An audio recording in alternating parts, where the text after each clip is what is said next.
구약성경 23쪽쯤에 있습니다. 창세기 19장 15절에서 26절까지의 말씀 우리 함께 교독하도록 하겠습니다. 창세기 19장 15절에서 26절까지의 말씀입니다. 동틀 때에 천사가 롯을 재촉하여 이르되 일어나 여기 있는 내 아내와 두 딸들을 이끌어내라. 이 성의 죄악 중에 함께 멸망할까 하노라. 그 사람들이 롯의 손, 그 아내의 손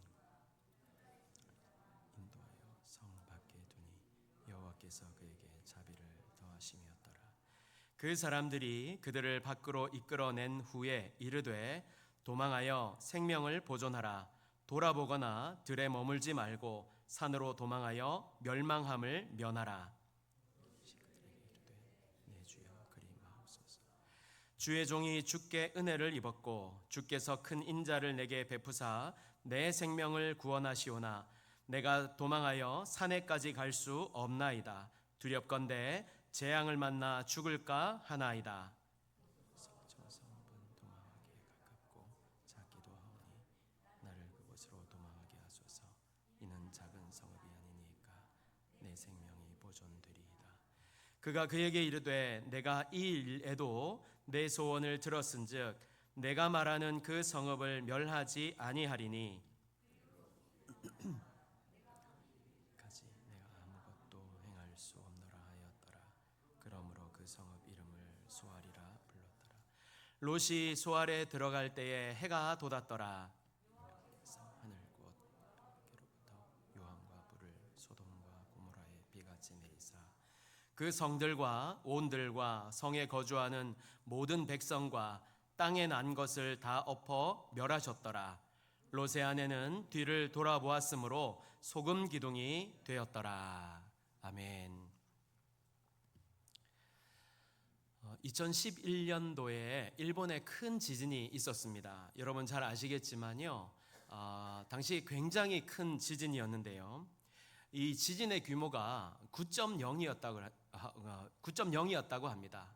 사실 이렇게 말씀드리면 우리는 이렇게 지진을 쉽게 이렇게 경험하지 못하기 때문에 어느 정도인지 사실 감이 안 잡히지만요.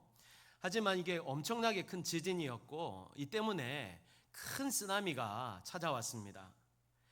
쓰나미의 높이가요, 지역에 따라서 10m 혹은 40m에 이르렀다고 하는데요.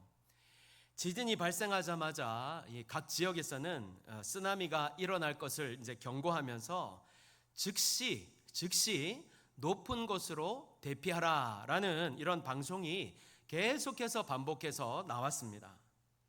많은 사람들은요, 이 방송을 듣자마자 지체하지 않고 곧바로 높은 곳으로 피신하여서 생명을 구할 수 있었는데요. 그런데 안타깝게도 몇몇 사람들은 그러지 못했습니다. 집안에 남아있는 귀중품을 챙기기 위해 또 아까운 물건들을 챙기기 위해서 집으로 갔다가 결국은 돌아오지 못하는 일이 있었습니다. 일본 내각부 방재 관련 조사 자료에 따르면요, 어떤 사람들은 현금을 가져오겠습니다. 어떤 사람은 도장을 좀 가져오겠습니다. 이러면서 내려갔다가 결국은 돌아오지 못했다는 거예요. 이 사건 이후에 이 내각부는 쓰나미가 오면 아무것도 가지러 돌아가지 말고 즉시 높은 곳으로 대피하라는 이 원칙이 이렇게 세워졌다고 합니다. 여러분, 만약 여러분이라면 이런 상황에서 뭘 가지러 가시겠습니까? 뭘 가지러 집으로 가시겠습니까? 보석이나 현금? 아니면 계약서? 통장? 이렇게 다 생각이 비슷하신가요? 사람은요, 마음이 있는 곳을 바라보고 그것을 향해서 나아가게 되어 있습니다. 아무리 위급한 상황이라도, 어쩌면 위급한 상황이 되면 될수록 더욱 그것을 붙들려고 하고 또 그것을 놓치지 않으려고 합니다. 이 말이 사실이지요. 그렇게 방금 던진 질문은 우리에게 아주 심각하고 무거운 질문이 되는 것입니다. 우리는 지금 무엇에 마음을 쏟고 살아가고 있습니까? 오늘 우리는 소돔성이 멸망하는 곳에 있던 롯과 그의 아내를 함께 살펴보게 될 텐데요. 이들을 통해서 이 질문을 스스로에게 하면서 우리 믿음을 다시 돌아볼 수 있는, 점검할 수 있는 귀한 시간이 되었으면 좋겠습니다. 오늘 본문은 소돔과 고모라가 하나님의 심판을 받는 이 모습을 그리고 있는데요. 이 도시는 여러분 잘 아시다시피 죄악이 가득한 도시, 죄악으로 대표되는 도시였고, 하나님은 이제 이 두 도시의 죄악을 더 이상 간과하지 않고 결국 이곳에 심판을 내리시는 장면을 다루고 있습니다. 근데 여기에 누가 살고 있었냐면 잘 아시다시피 롯과 그의 가족이 이제 살고 있었습니다. 그대로 있으면 이 소돔이라는 곳과 고모라와 함께 멸망당할 수밖에 없었는데요. 그러나 하나님은 이 심판 가운데서도 롯과 그의 가족을 긍휼히 여기시고 이제 구원하려고 하시는 것입니다. 근데 이렇게 심판이 임박했을 때 롯과 그의 가족이 어떤 반응을 보였을까요? 15절과 16절입니다. 동틀 때에 천사가 롯을 재촉하여 이르되 일어나 여기 있는 내 아내와 두 딸을 이끌어내라. 이 성의 죄악 중에 함께 멸망할까 하노라. 그러나 롯이 지체하매. 오늘 여러분과 나눌 첫 번째 말씀은요, 하나님의 말씀 앞에서는 지체하지 말고 결단해야 된다라는 것입니다. 사탄들이 모여서 어떻게 하면 이 지구상에 있는 인간들을 지옥으로 더 많이 끌고 올지를 이렇게 의논하면서 회의를 열었다고 합니다. 그때 그 중에 어떤 마귀가 손을 들면서 나는 인간들에게 가서 하나님이 없다고 속이겠습니다. 하나님이 절대 없다고 속이겠습니다. 이러니까 모두가 좋은 방법이라면서 손뼉을 치면서 환영을 했습니다. 그런데 이때 어떤 마귀가 손을 들면서 그건 좀 약하다고 하면서요, 나는 지옥이 없다고 속이겠습니다. 이렇게 이제 얘기를 했다고 합니다. 그랬더니 이번에도 모두가 고개를 끄덕이면서 찬성을 했습니다. 그 방법이 좋구나. 그렇게 해야 되겠구나. 이렇게 이제 찬성을 했다고 합니다. 그런데 그걸 가만히 듣고 있던 어떤 마귀가 손을 이렇게 탁 들더니 그것으로는 부족하다면서 이렇게 말했습니다. 나는 인간들에게 가서 이렇게 말하겠습니다. 하나님은 살아계신다. 하나님은 살아계신다. 지옥도 있다. 성경 말씀도 다 진짜다. 그러니 믿어라. 믿어야 된다. 다만 내일부터 믿어라. 다음에 결단해라. 지금은 조금 더 즐겨라. 이 말을 들은 모든 마귀들이 일제히 손뼉을 치면서 환호를 했다고 합니다. 여러분, 롯은요, 천사들의 경고를 분명히 들었고 심판이 이제 곧 올 것을 알고 있었습니다. 분명히 알고 있었어요. 그래서 딸들에게 뿐만 아니라 이 딸들과 결혼할 사위들에게까지 하나님께서 이 성을 멸하실 거니까 이곳을 떠나야 돼 라고 말했던 것입니다. 그런데 이렇게까지 말했던 그의 말과 지금 이 보여주는 행동이 너무 큰 차이를 보여주는 거죠. 그가 어떻게 하였습니까? 16절 상반절 다시 보시면 그러나 롯이 지체하매. 그렇다면 왜 지체했을까요? 뭘 가져가야 되나? 내가 꼭 챙겨야 될 건 없나? 빼먹은 건 없나? 장롱 속에 저 금붙이 내가 저거 어쩌나? 이런 것들 때문이었을까요? 오늘 이런 롯의 모습은요, 오늘 신앙생활을 하는 우리들에게 너무나 큰 도전을 주고 있습니다. 왜냐하면 우리에게도 롯과 같은 모습이 여전히 있기 때문입니다. 우리도 역시 하나님의 말씀을 듣지요. 때로는요, 하나님의 엄중한 경고의 말씀도 듣습니다. 게다가 지금 우리가 살고 있는 이 세대가 영적으로 어두운 마지막 세대 아닙니까? 그렇게 볼 때 롯의 때와 지금 우리가 살고 있는 때는 동일하다 할 수 있습니다. 그런데 이런 상황 속에서 우리는 하나님의 말씀을 매일 받는 우리는 어떻게 합니까?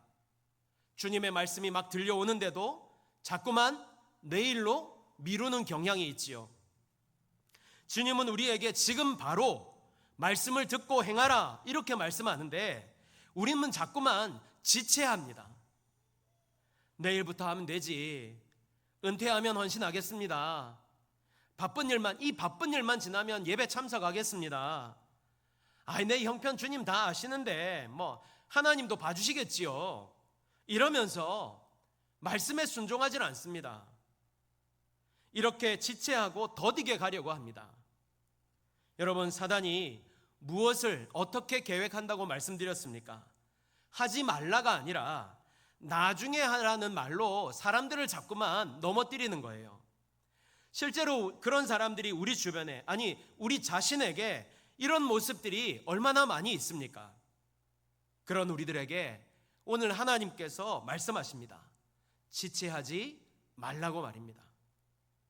여러분, 순종은요, 내일이 아니라 오늘입니다. 지금입니다. 지금 주시는 말씀, 그 말씀 그대로 결단하고 시행해야 됩니다. 그렇다면 다시 한 번 더 묻겠습니다. 지금 여러분이 순종해야 할 말씀은 무엇입니까?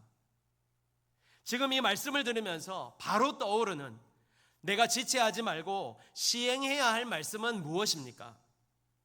예배의 회복입니까? 기도 시간을 지키는 것입니까? 용서입니까? 섬김의 자리로 나아가는 것입니까? 여러분, 우리는 말씀을 너무 잘 알고 있습니다. 너무 잘 알고 있어요.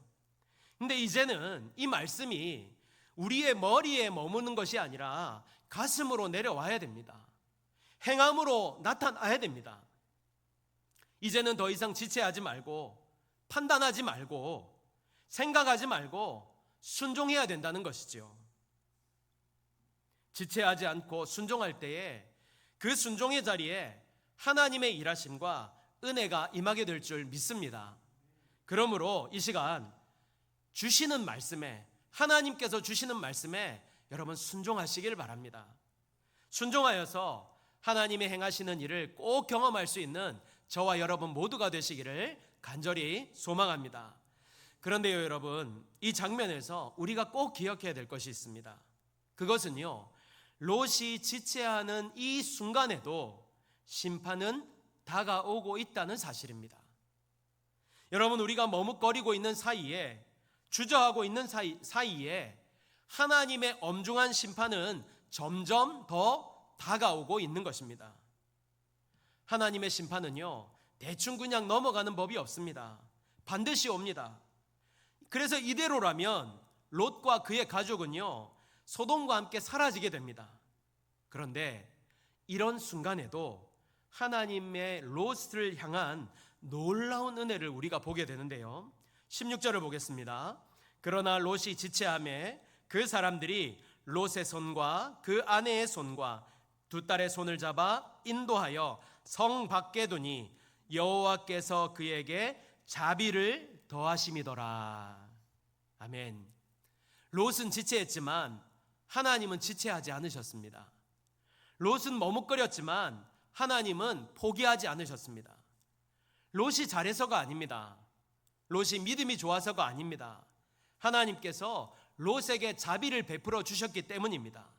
그래서 천사들을 통해서 그들의 손을 붙잡아 소돔성 밖으로 이끌어내신 것입니다.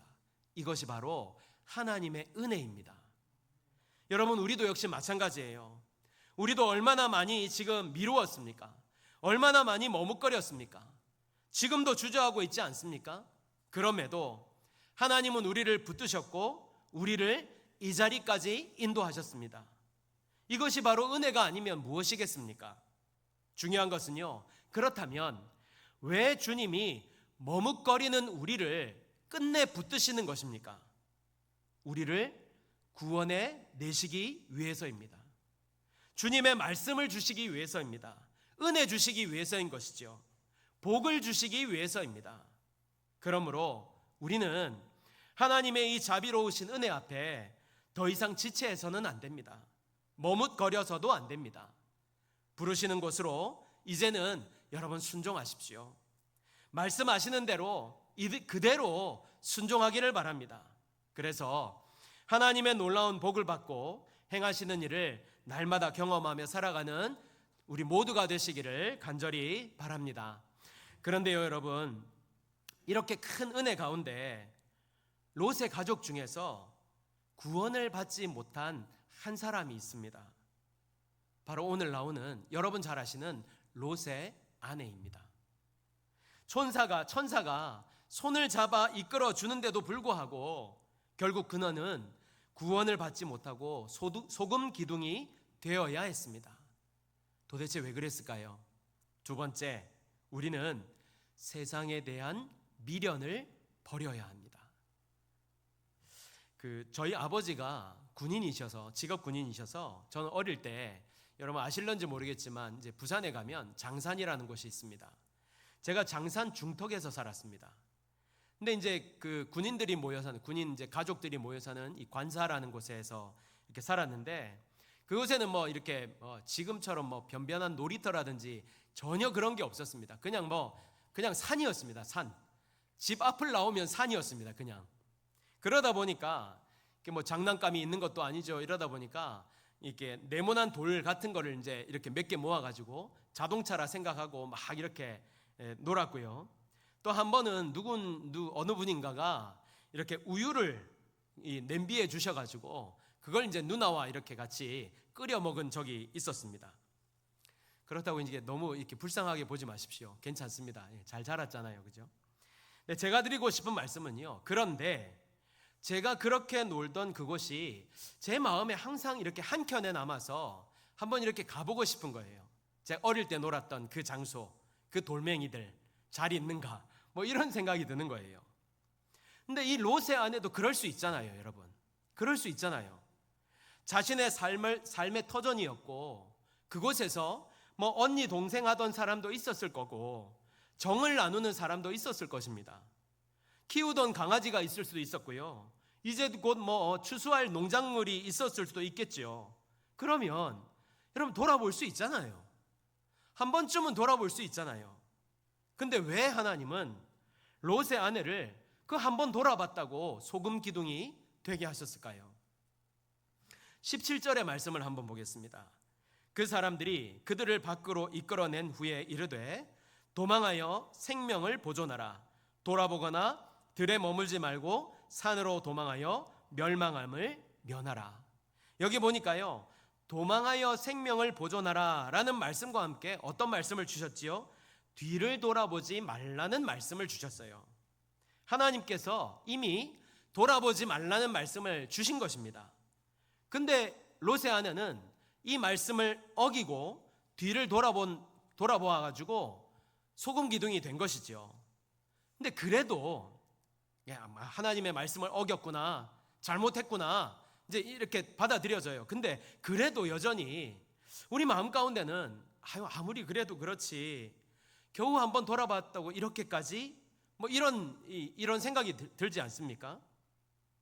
많은 그리스도인들이 롯의 아내가요, 단순히 그냥 호기심 때문에 뒤를 돌아보았다 이렇게 생각을 합니다. 하지만 성경은요, 그렇게 말하지 않습니다. 예수님께서도 누가복음에서 마지막 때의 심판을 경고하시면서 이렇게 말씀하세요. 롯의 처를 기억하라.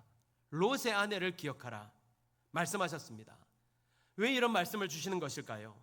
왜 수많은 인물 중에 하필 롯의 아내를 기억하라고 말씀하시는 것일까요? 롯의 아내가 뒤를 돌아본 이 일은요, 단순한 이 호기심의 문제가 아니라 지금 우리 마음의 방향이 어디에 있는가, 우리의 마음이 어디에 있는가를 돌아보라는 본질적인 문제이기 때문입니다. 그러니까 롯의 아내가 뒤를 돌아본 진짜 이유는 지금 유황불로 말미암아 막 이렇게 멸망하는 그곳, 그 순간까지도 세상을 향한 미련을 버리지 못했다라는 사실을 말씀하고 있는 것입니다. 그곳에는 자신이 살고 있던 집이 있었습니다. 피땀 흘려 모은 재산도 있었어요.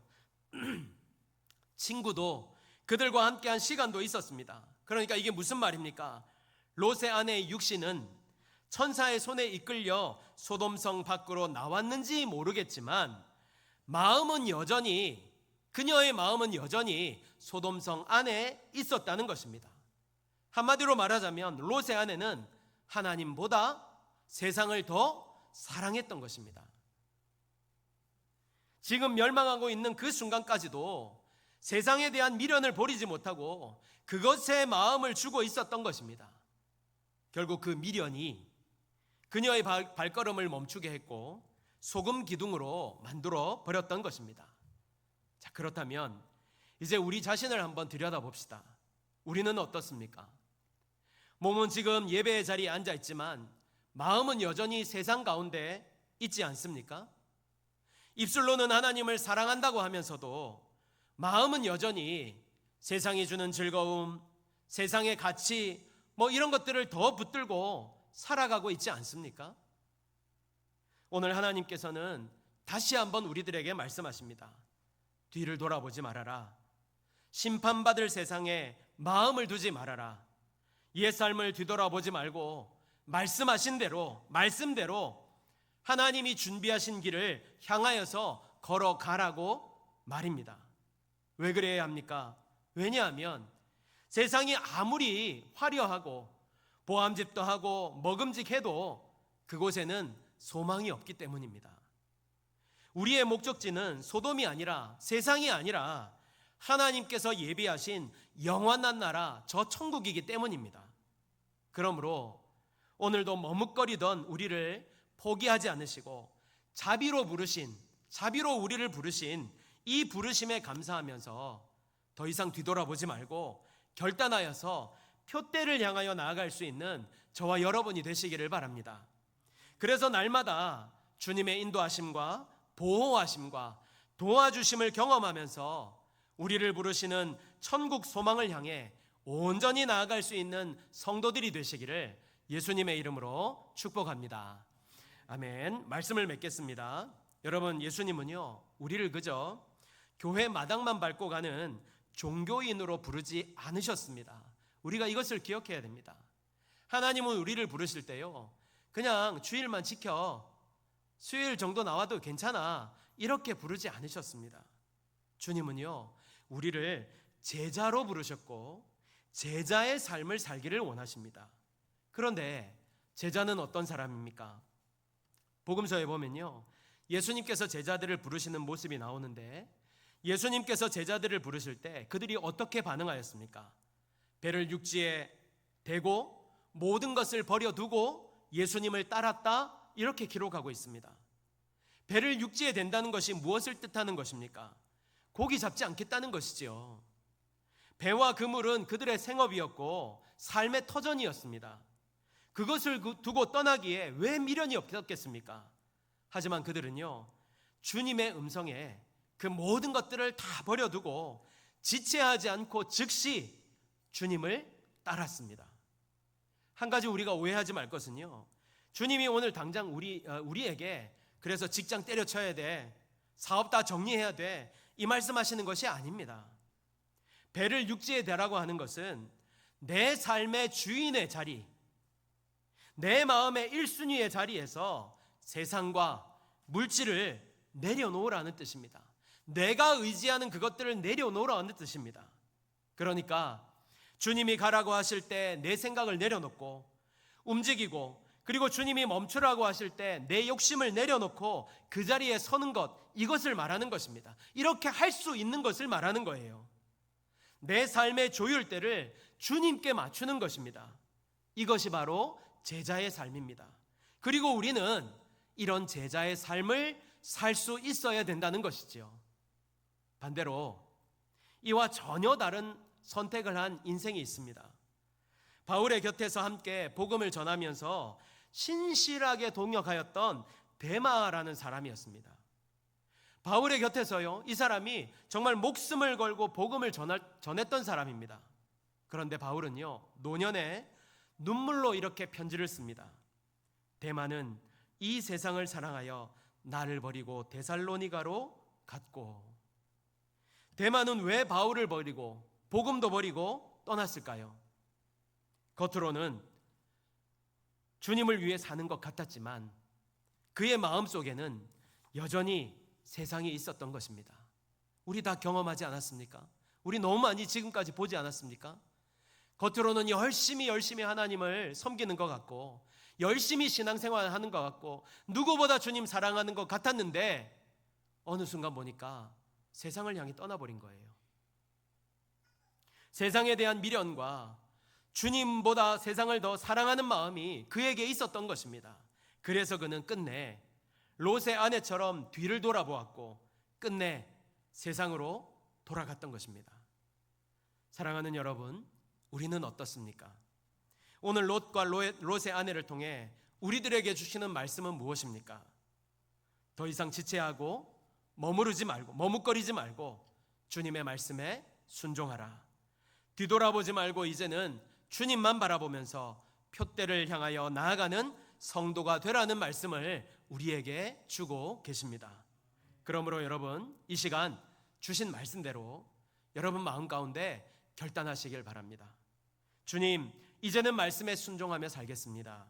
더 이상 미루지 않겠습니다. 지체하지 않겠습니다. 내일이 아니라 즉시로 순종하는 믿음을 주시옵소서. 더불어 세상이 주는 안락함과 편안함에 미혹되지 말고 썩어질 것을 사랑하여 그것의 마음을 빼앗겨 살지 말고 오직 주님만 바라보면서 주님과 함께하는 삶을 살게 하여 주옵소서. 우리 이렇게 결단하면서 날마다 주님과 동행하며 살아가는 성도들이 되시기를 예수님의 이름으로 축복합니다. 아멘. 우리 같이 찬양하겠습니다.